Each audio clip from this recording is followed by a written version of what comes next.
So I want to take a few minutes and talk about something that's really been bothering me over mostly truthfully the last couple years, but it's really been pronounced over the last few months, ever since Legion was really announced. I want to basically kind of talk about why I don't think Legion is going to save the direction that World of Warcraft is heading. Um, I'm not going to do a script because when I tried to write a script for this, it just turned into a 40-minute video, and I don't really want to rant for that long. So I'm going to try to keep it under 10 minutes and get through this quickly.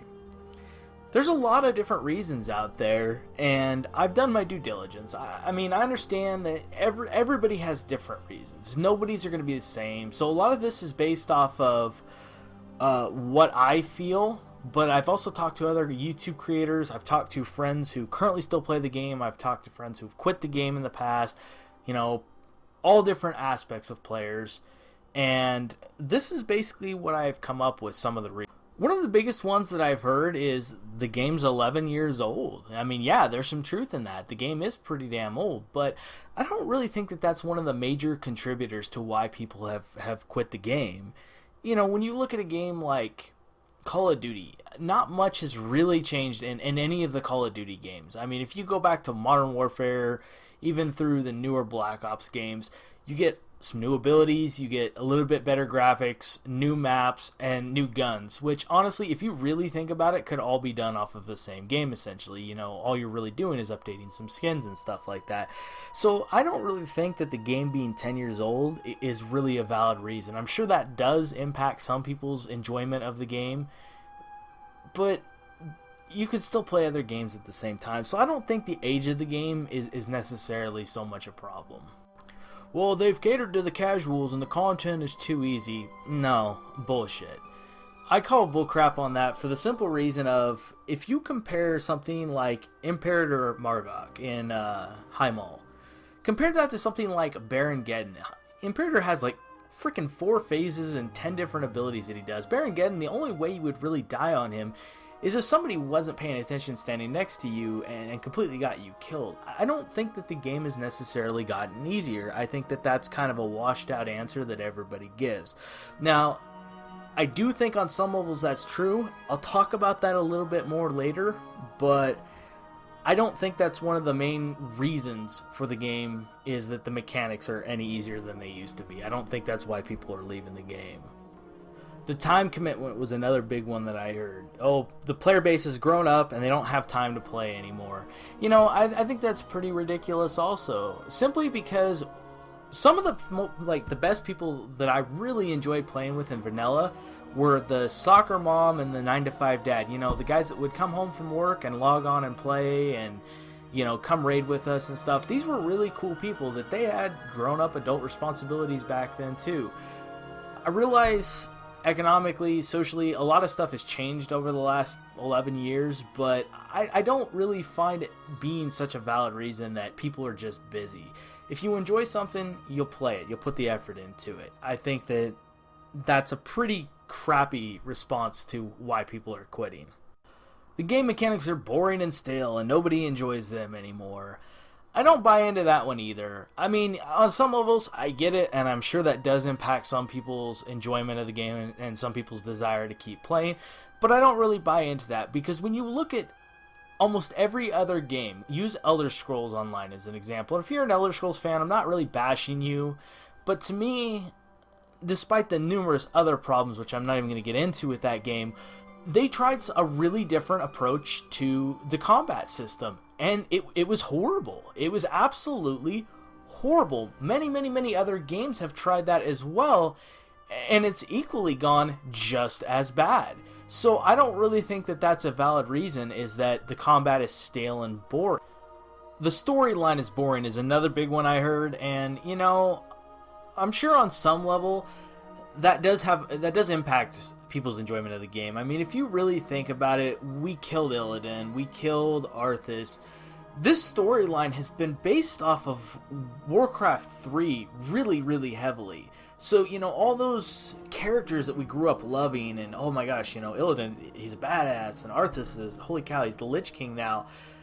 All those players are now, they've been killed. And I mean, you see them really kind of stretching.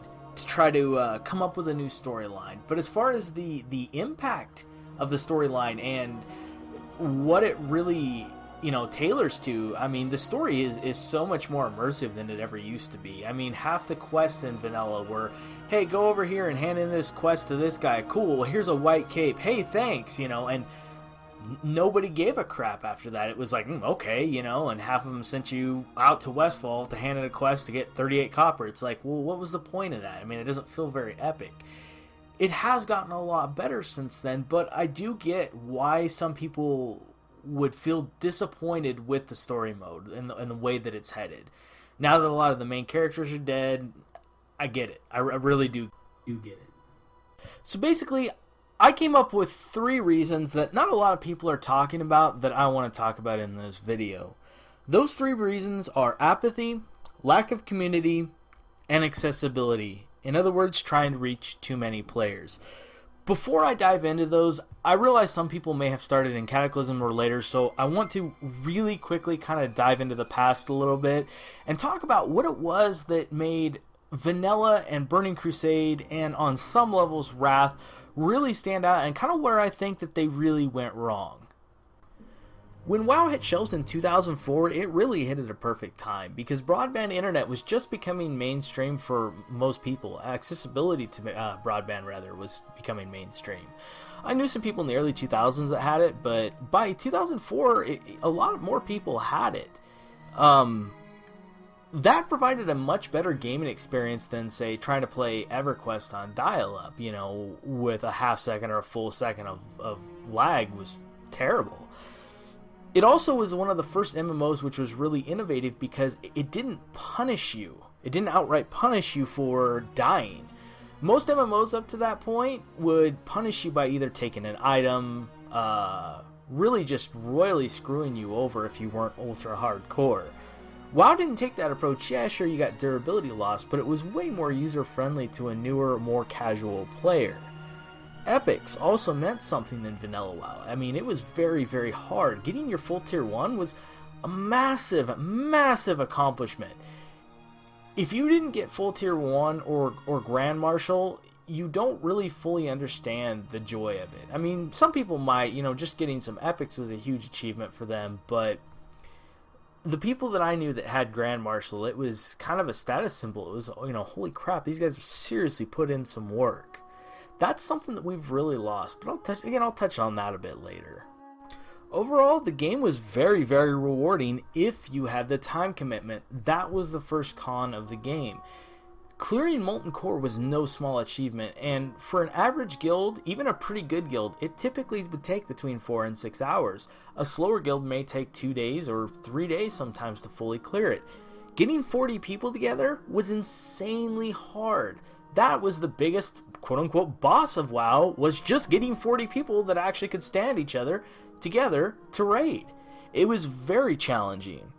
The time commitment needed to raid in vanilla was absolutely insane. There was also no alternatives. If you didn't raid, you didn't really get gear. They did attempt to patch this later in the game by bringing out a tier 0.5 set, or Dungeon 2 set as some people called it, that really just provided more of a boost, you know, a poor man's epics, I guess you could call them. But up until that point, it was raid or go home. There was no other alternatives. Burning Crusade attempted to fix this and introduced 25 and 10-man raids instead of 40 and 20. This was nice because it allowed more people access to raiding, but it didn't come without its own problems, as Team 1 typically would take your main tank and your off tank, your 3 best healers, and your 5 best DPS. Team 2 would usually take that guy that formerly rated as an arms warrior, force him to tank, maybe have a prop paladin, and take your 3 next best healers and 5 next best DPS. Team 3 basically was typically non-existent because you couldn't get any players to go along with it. Your primary raiders would either have to raid on ults, or you would have incredibly bad class balance. What do you tell to rogue number 4 and number 5 that are trying to get into this raid team? Sorry, we only have room for 1 rogue. One of the best things, though, about Burning Crusade was the amount of stuff there was to do. Arena gave a whole new aspect and dimension for PvP players to do, and honestly, The amount of dungeons that were available while you were leveling was spectacular. It seemed like every other level there was a new dungeon to run, a new gear to accumulate. Once you hit level 70, it got even better. With the addition of heroics, these gave raiders a new challenge, and over time gave new players a chance to get some epics, where they might not have had that opportunity in vanilla. The thing about Burning Crusade heroics, though, if you never got to experience them, you don't really understand how hard they were. If you refused to crowd control, you died. If you pulled aggro, you died. If your tank was bad, you probably died. If the healer was bad, you probably died. It was great because it gave an environment of molding a lot of casual players into more competitive raiders. It was incredibly frustrating also at the same time if you got into a really bad group, but when compared to today's heroics, they were very, very rewarding in the challenge that they offered.